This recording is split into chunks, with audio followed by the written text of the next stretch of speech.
What's good, y'all? We back, so I guess I'm gonna be doing these reviews in my nightgown. Alright, I don't have no headlights showing. I'm good. So we're back for House of the Dragon, episode number 5. This episode is titled We Light the Way. So the episode opens up with what we've come to know as Lady Red. She's on a horse, she's taking off to go on a hunt. As she's taking off, another man rides up next to her, asks her, does she want him to accompany her on her hunt? She says no. She lets him know she's going to go hunt some deer. I mean, not deer. Did she say rabbit? I forgot what she was going to hunt, but she was leaving.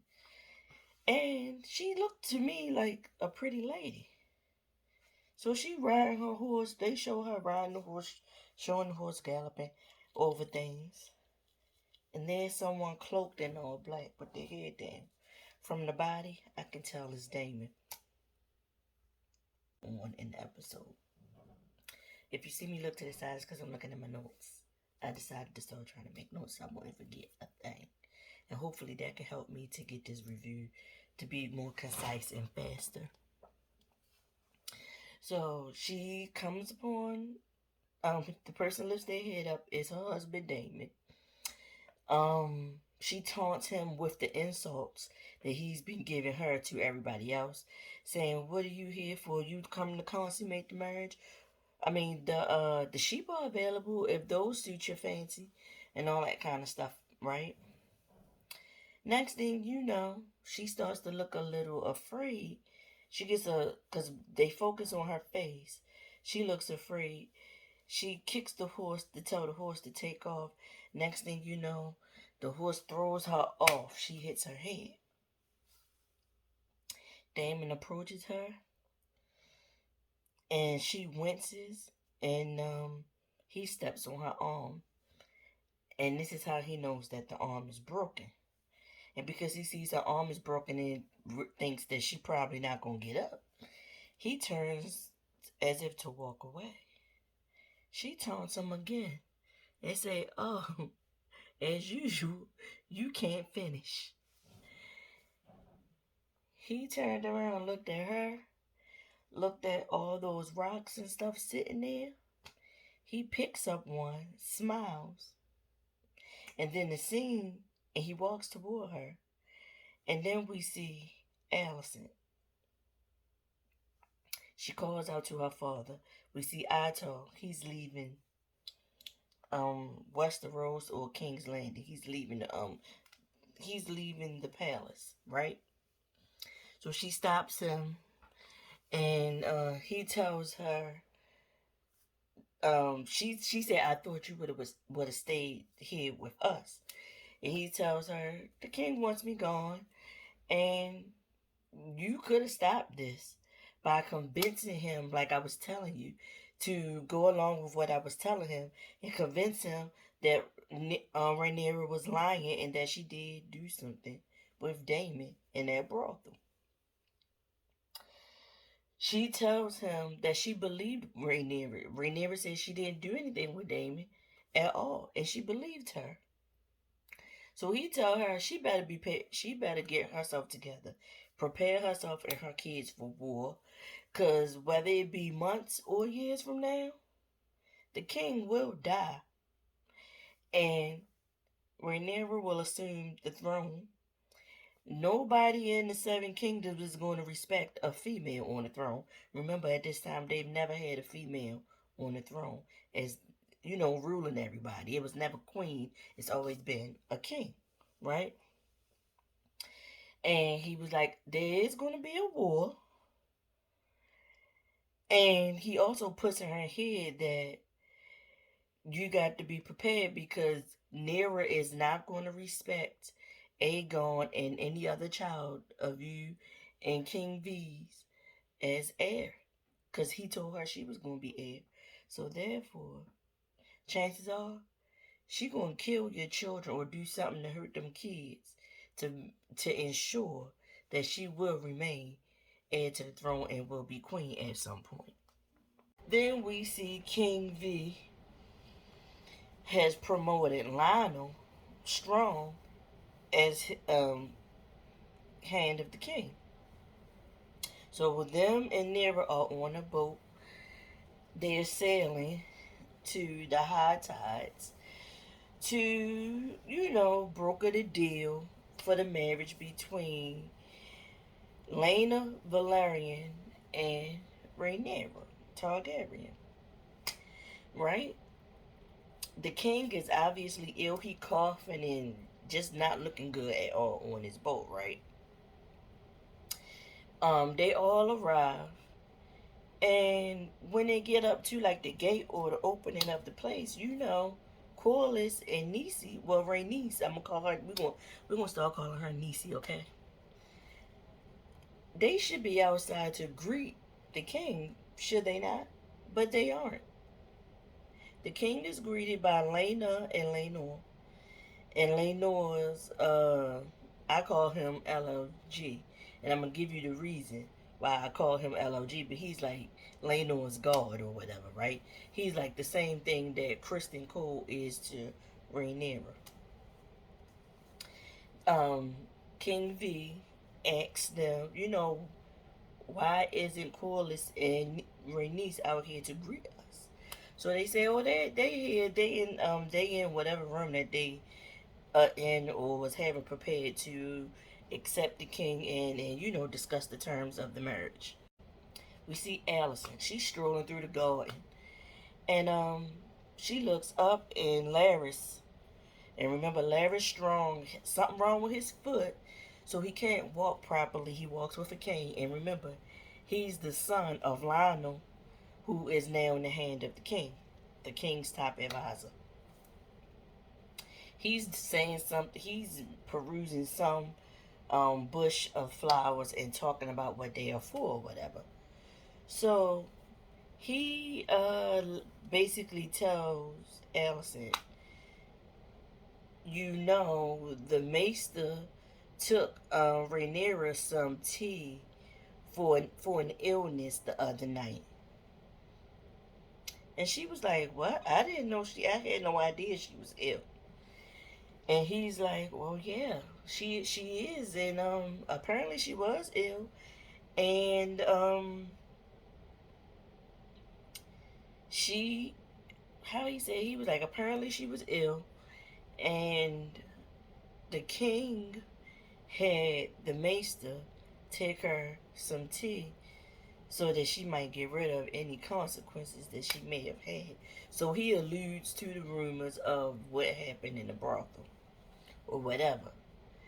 And basically what they did was put in Allison's head a little nugget that, number one, Rhaenyra lied to her, and the king is undermining her and doing stuff and not telling her, therefore basically lying to her and keeping her in the dark as well. So to make her look at the king sideways and Rhaenyra sideways.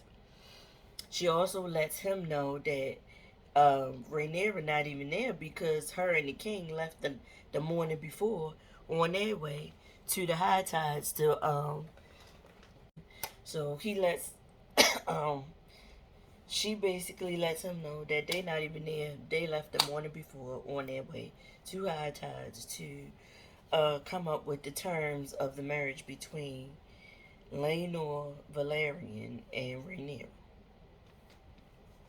So we get back to high tides.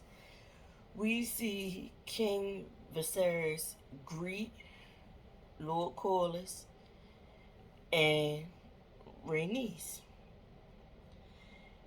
Before they can get into what they need to get into, Corliss extends his condolences to Viserys, and Viserys is like, "What's going on?" And he was like, "Oh well, we got word that Lady Rhea suddenly passed away." Lady Rhea is Daemon's wife.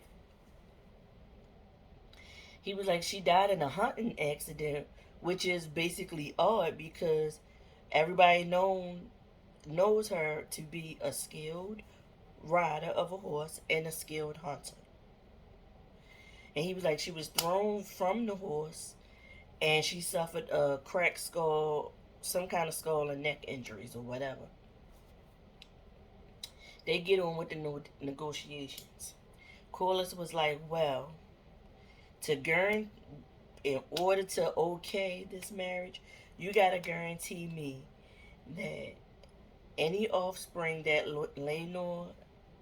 Lena and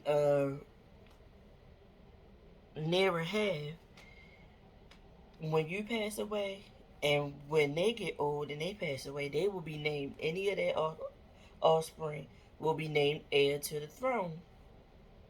And they will have the name Valerian, not Targaryen. King V is like, no, no, not so fast. That's not what we doing.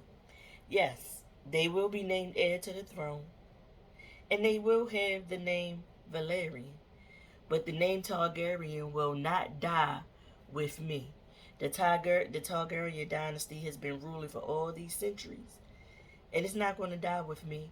So, in the event that I die and them two produce any offspring, they'll carry the name Valerian, all right.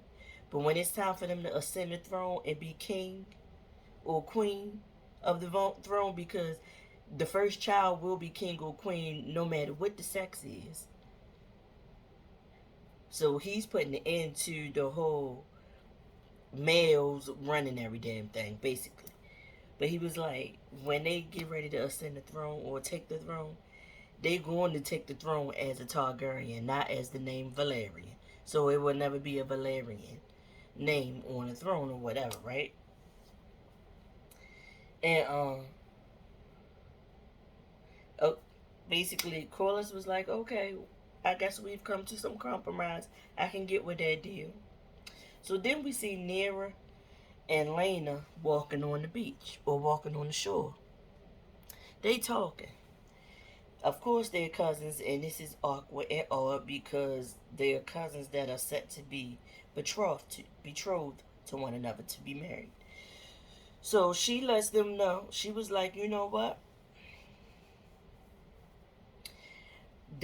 She was like, we gonna do what we supposed to do to perform our duties to the realm and to the seven kingdoms and to the throne and to our fathers. But once we are done with our duties, we are free to basically do as we wish. And she uses the metaphor for, I know we have different tastes. You like duck, I like geese. I prefer goose. She was like, you like duck, I prefer goose. And I'm listening to her like, girl, what the hell is you talking about? She was like, so I find duck to be greasy, so I don't like it. So basically, we're gonna do what we gotta do for this throne, but you are left to be with whomever you please, and I'll be with whomever I choose to be with, whoever I please, or whatever. And he was like, cool, that's what's up. And they keep walking. So, we see Corliss and Rhaenys. We're gonna start calling her Niecy. So we see Corliss and Niecy having a conversation about the marriage. Niecy is like, I don't know why you okay with this. I don't want him to get married to her because basically what you doing is signing his base death certificate because he gonna be in danger. And Corliss is like, how? How would he be in danger? And she like, he was like, um, how would she be in danger? And she was like, there's never been a queen on the throne. They wouldn't even let me be queen. You know, your father usurped you and put Viserys in place because he didn't want a female to be the queen of the seven realms. So she was just like, you know what? That's all behind me. I ain't even worrying about that no more. He was like, nope, I'm worrying about it. It's in the past, but I plan to avenge that decision, basically. So she was like, well, how are you going to do that? Number one, like I said, you're putting our son in danger because nobody's ever going to respect her as a queen. Um, Nera. Nobody's going to respect Nera as the queen. And so a war will be started, and any of their offspring or anybody that's close to them is going to get hurt in this war. Corliss, and she said, and also, we already know what Lenore's preference and appetite is. Corliss was like, listen, he's young, and he still got some learning and some growing to do. So with this, he's going to change. So he's basically ignoring the fact Lena is something. So then we see Lenore sitting down on the shore with his guard, his night guard or whatever. And that night guard was there with him, and Lena went out to greet Viserys, Rhaenyra, Kristen Cole, and all of them when they came to High Tide, right?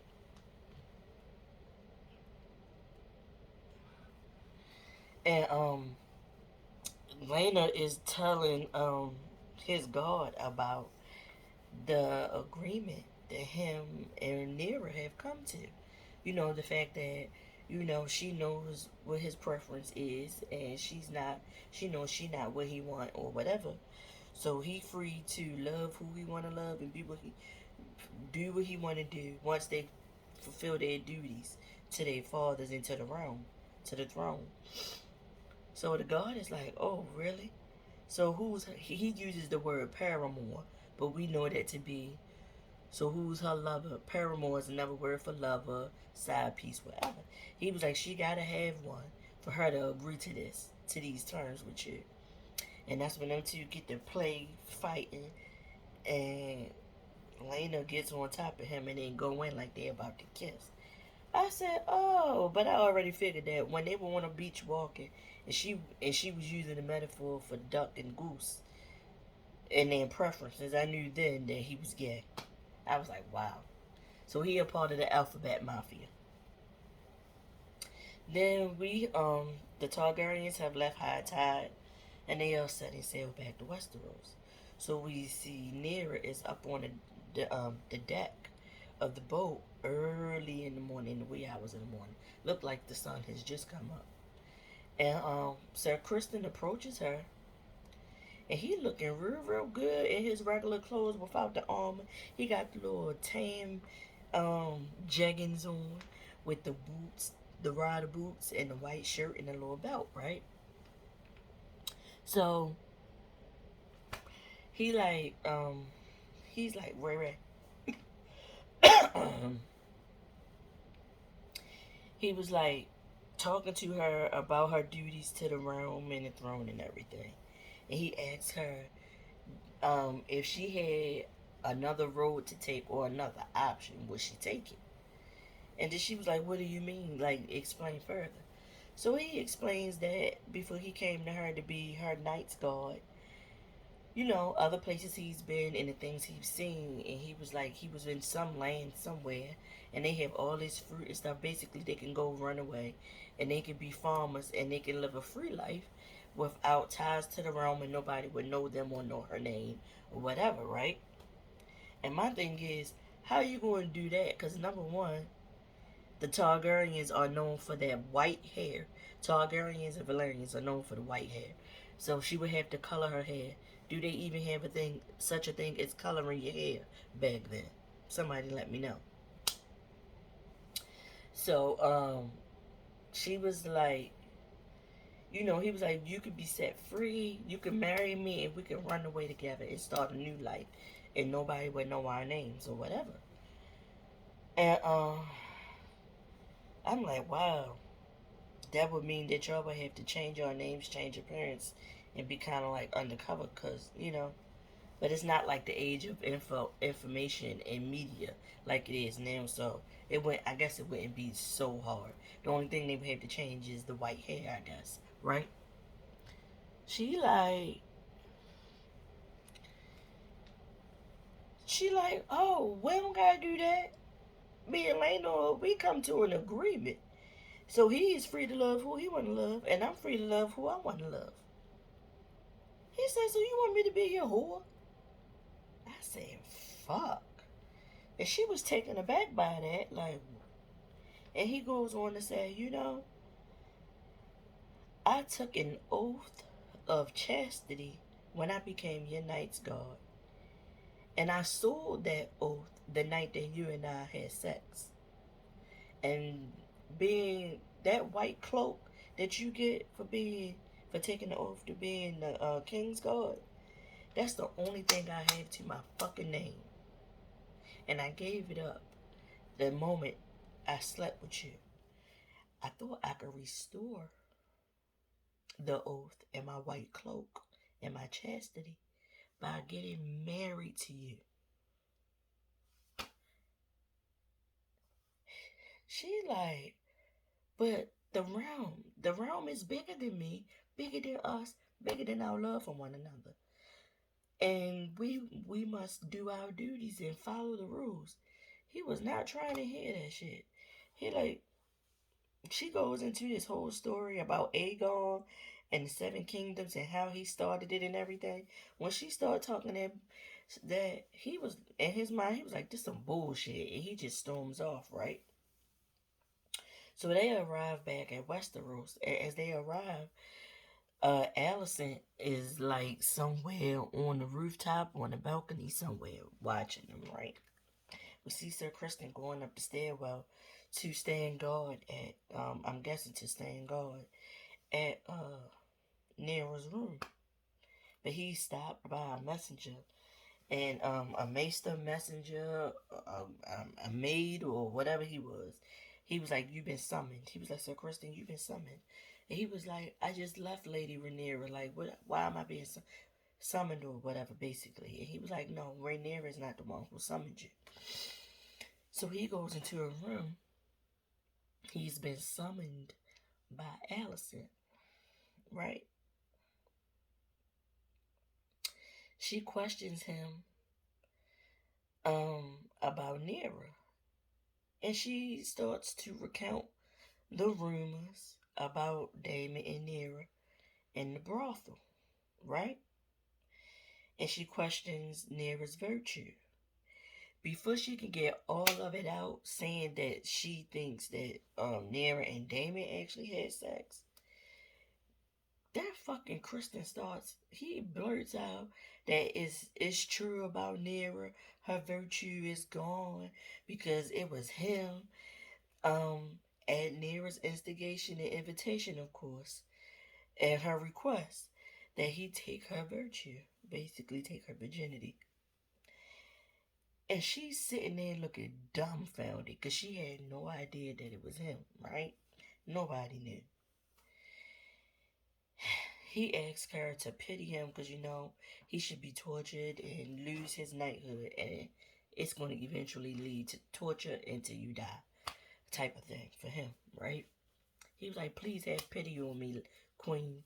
Like, don't, if you're going to do something to me, don't torture me. Just go ahead and kill me. Make it quick."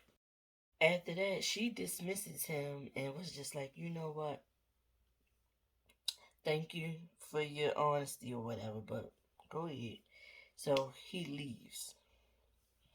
So then we see King King V sitting in the bath or something. But he got like his little nightgown on. But he in a lot of pain. So the maester sends for some leeches to relieve King V of his pain. And it's some assistants there, and they saying like he's been losing a lot of blood, and they were saying something else, but basically the maester was like, "No, just go ahead and get the leeches." The king looks deathly ill, okay? And then next thing you know, Lionel enters the king's chambers. And the king asks Lionel, "How do you think they'll remember me? Will they remember me as a good king? Will they make a song about me?" And Lionel was like, "Yeah, they probably gonna make a song. And it's gonna be a song about how you ruled during a time of peace and all those things like that. It wasn't much war and all that." And so the king was like, "Dang," thinking about it and pondering, wouldn't it have been better had I been battle tested, basically? If someone would have come against me and there could be a song about me being like a hero or waging war, like waging a war and basically being remembered for being heroic, and he don't want to be remembered for being king during a time of peace, basically.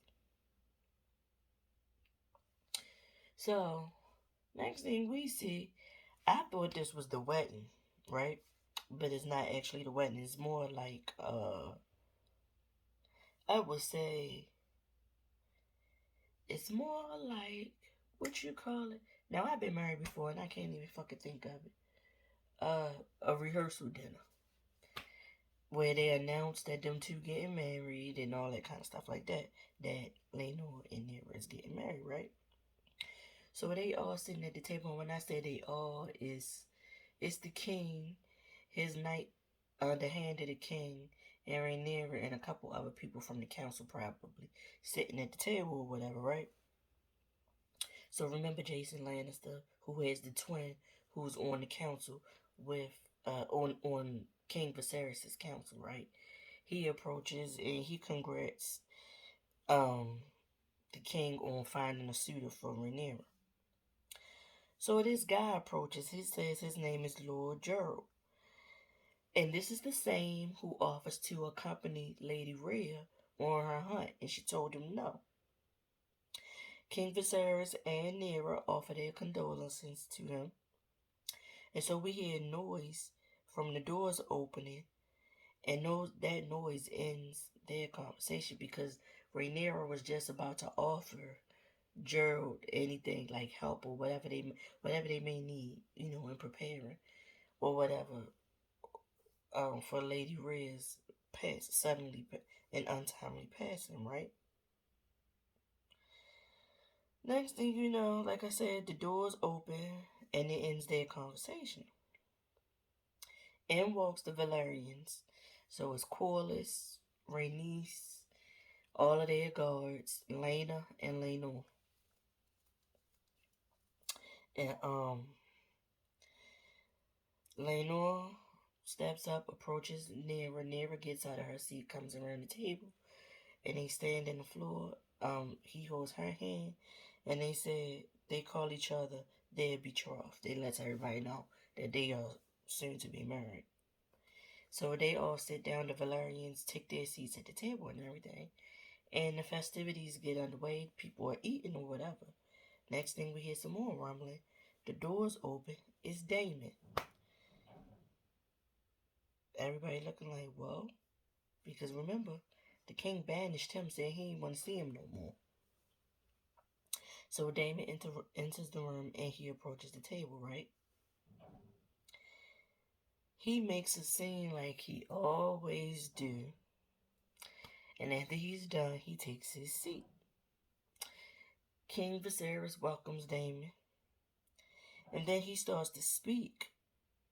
And that's when Allison enters the room. She's making a scene and she's wearing green. Take note of the green, okay? Next thing you know, we see Larys in the audience. And that's Lionel's son. Larys, the one that's walking with a cane, that was talking to Allison in the garden. He tells whomever this friend is that's standing next to him, he tells him,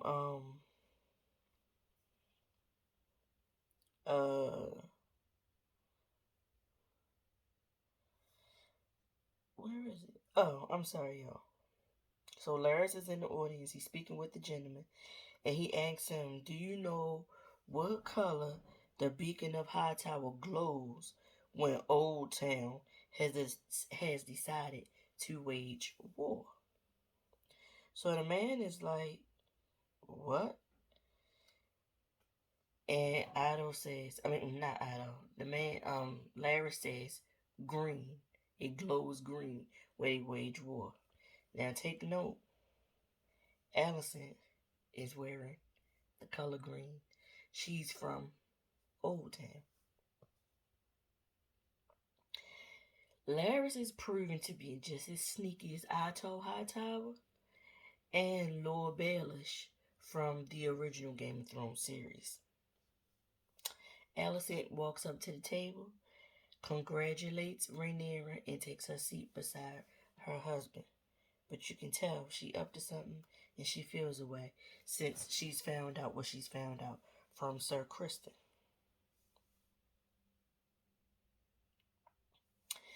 The king stands, he continues to stand, and he announces that there's going to be tournaments and festivals for the whole week, followed by a royal wedding between Lenore and Nera. Lenore and Nera go to the middle of the dance floor. They do some kind of dance with Sir Kristen Cole looking at them, and also Lenore's lover slash guard looking at them, right? For short, we're gonna call him LLG. And Allison stands up abruptly and proceeds to try to leave the whole dinner, right? She gets stopped by this man, and we saw her father talking to this man in the last episode at the beginning. This is her uncle, so this is her father's brother, right? And he tells her, you're holding up well in the midst of all what's going on and what's been happening around you as far as like, your father being fired and having to leave. And then all the rumors and stuff, because he knows about all the rumors too. I'm guessing Otto told him or whatever. But he tells Allison, Old Town, whatever you decide to do, never forget that we here for you and we got your back no matter what. So after that, we see Gerald sitting at a table. Damon is at the corner of the table, up on the podium, and Gerald is at a table down low, looking up, and he giving Damon his look. That's when he gets up and he approached Damon. He tell him, you know what? In the Vale, men are meant to pay for their crimes, even if they are Targaryen. He told he tells Damon, because Damon was like, "Who are you?" And he was like, I'm Lord Gerald Runestone, and I'm Lady Ray's cousin. And I know you killed my cousin, basically, is what he telling Damon. Damon and his audacity is like, you know what? I'm a widow now, and she had an inheritance. And so since she passed away, I'm going to get her inheritance. So after the wedding festivities and the stuff is all over, after the festivities and the weddings all over, I'm taking my dragon and I'm flying back to Runestone, and I'm going to speak with whoever I need to speak to over there so I can get my inheritance, and I guess I'll see you there. I said, you know what? If one thing Damon got, he got gonads and audacity, okay? So, Damon is watching Lenore, the LOG, Rhaenyra, and Lena as they're all on the dance floor, right? So, uh, Lenore walks off with the LOG. Rhaenyra is still on the dance floor, right? She's dancing. Rhaenyra is dancing at this point with the same guy that was standing next to Larys when Larys talked about the old town and the beacon of light glowing green when they ready to wage war, right? She dancing around that guy. And as Damon approaches, he asks to cut in. He asks the guy, can he cut in? Can he hear this dance with his obvious niece? The guy steps aside and lets Damon dance. Rhaenyra immediately, no, I'm sorry. I got that part all wrong. Damon approaches Lady Lena on the dance floor. She offers condolences to him, and as that is going on, them two are dancing. Damon and Lena are dancing. Where Rhaenyra is at this point, I don't even remember. Maybe she's still at the table with her father at this point, because the dance between her and Lenore is over, right? So Lenore and LLG are standing off to the side, and they're looking across the room. Well, LLG is looking across the room at Sir Kristen Cole, and like I said, when Lenore and Nera were dancing with each other, LLG was watching them dance, but he was also side eyeing Kristen, trying to get a read on how Kristen might be taking all of this in or whatever, right? So he whispers to Lenore, like, you know what? I figured out who her paramour is or who her lover is. And Lenore was like, who? He was like, Sir Kristen Cole. He was like, Lenore was like, but that's our Knight's Guard. So he said that this is a good thing that we know this because now y'all know each other's secrets and y'all can help each other by keeping each other's secrets, right? And then when they flash back to Damon dancing with Lena, and she petitioning Damon to be his next wife. And now correct me if I'm wrong, but I thought Corliss had married Lena off to somebody already. I could have sworn in maybe episode 3 they mentioned that he married her off to somebody else. I thought that's what Lionel told the king that Corliss married her off, and so to make things right, King Viserys needs to marry Rhaenyra to Lenore to make up for the slight or the shade that Corliss might have thought that um, Viserys was giving him by not marrying Lena. So next thing we see, the LLG approach Kristen, and being a messy gay,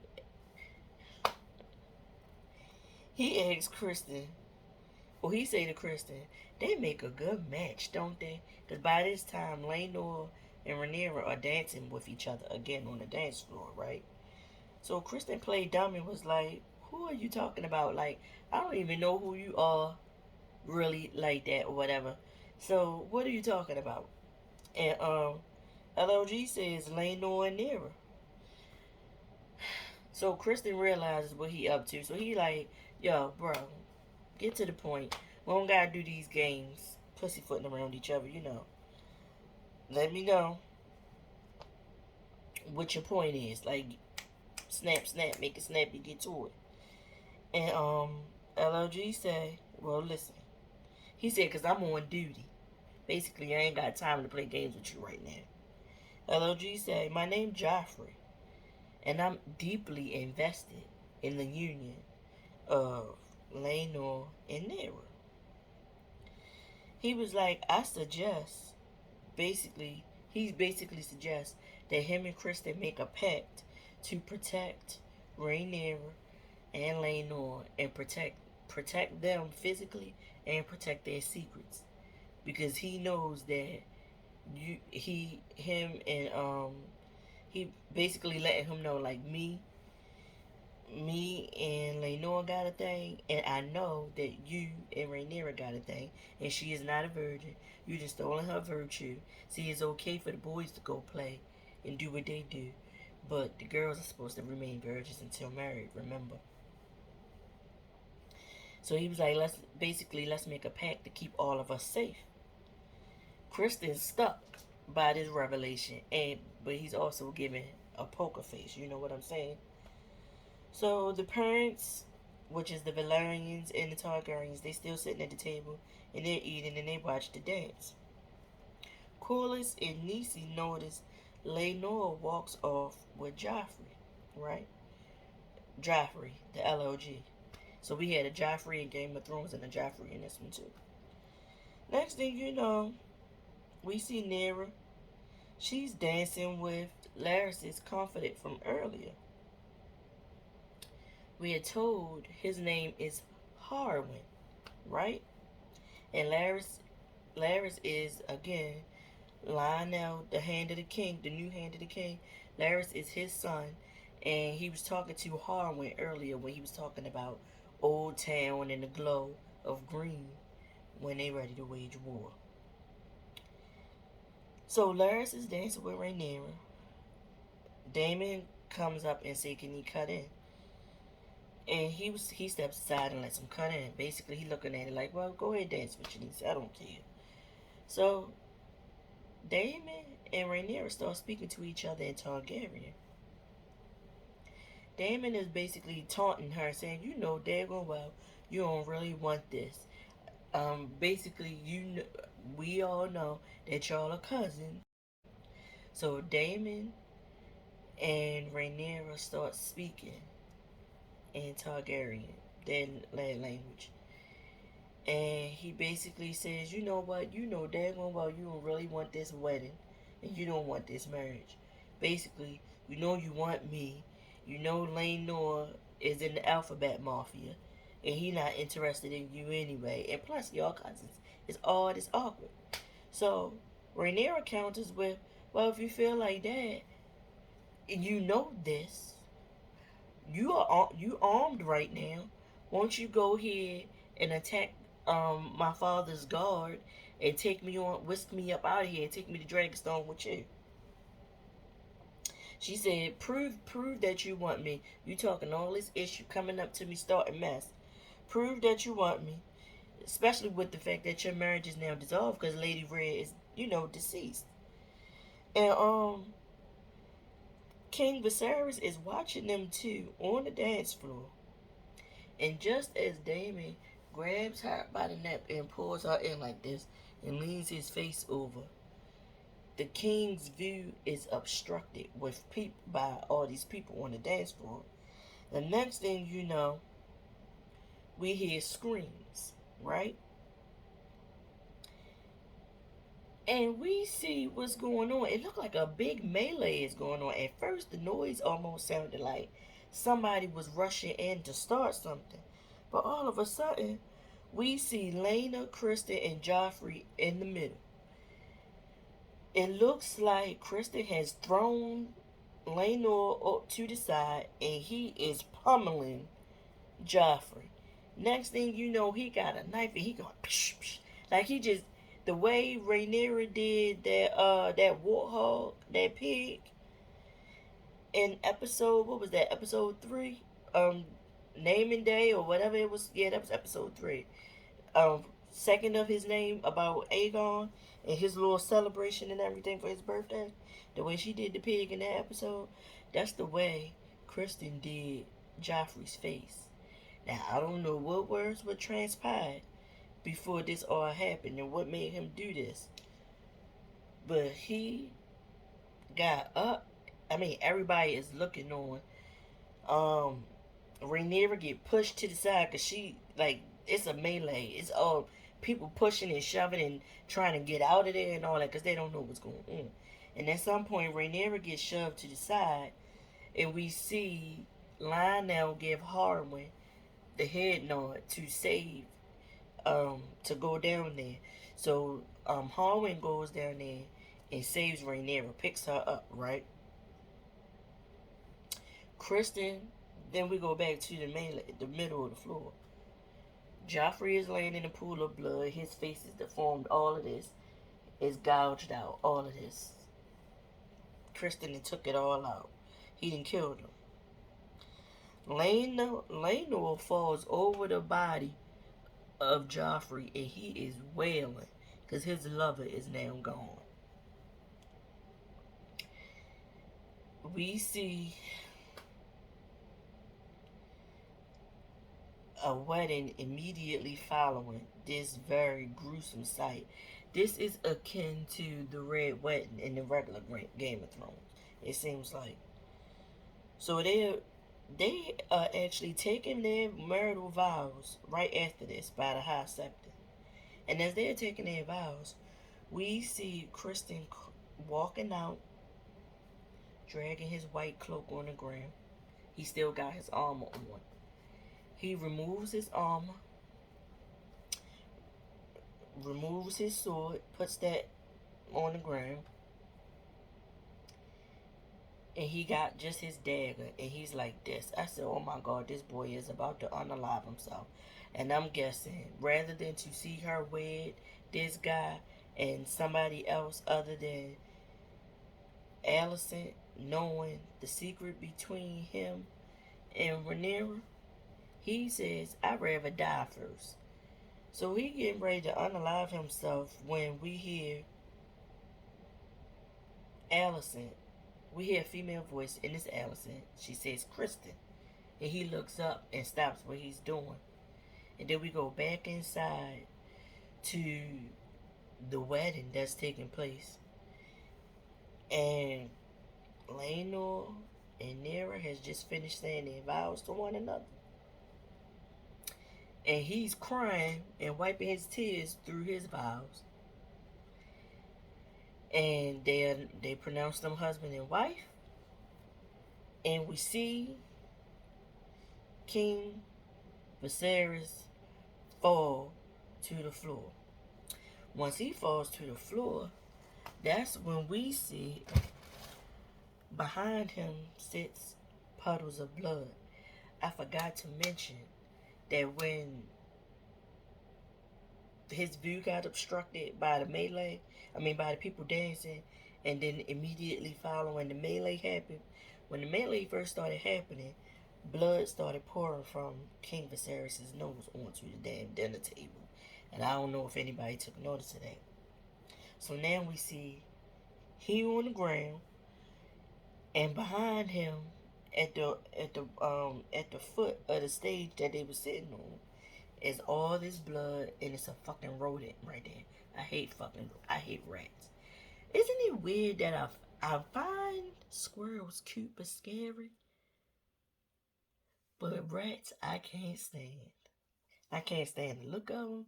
They just give me the heebie-jeebies. And there's some history as to why I feel that way that I'm not going to get into in this video. But anyway, I'm guessing King B then fell to his damn death after Nera and Lenore are pronounced husband and wife. And the episode goes off. What y'all think, y'all? How did y'all like this review? Let me know in the comments. Let's talk about this fucking episode. This show has been good. It's giving me everything I need on a Sunday night. I think I'm going to continue to review this on Sunday nights with a nightgown on since I started doing it. And also, something else I forgot to mention. I'm starting to think Allison is not going to tell Kristen's secret, but something is going to come about because they're going to want to know. In the next episode, we're going to have to find out what sparked the fight and why he stabbed Lenore up like that. Like how they going to fix that or cover it up or whatever. Like what's going to happen with that? Because I'm thinking that Allison might want Kristen for her own self, for her lover. Because we know she's not being satisfied for the king.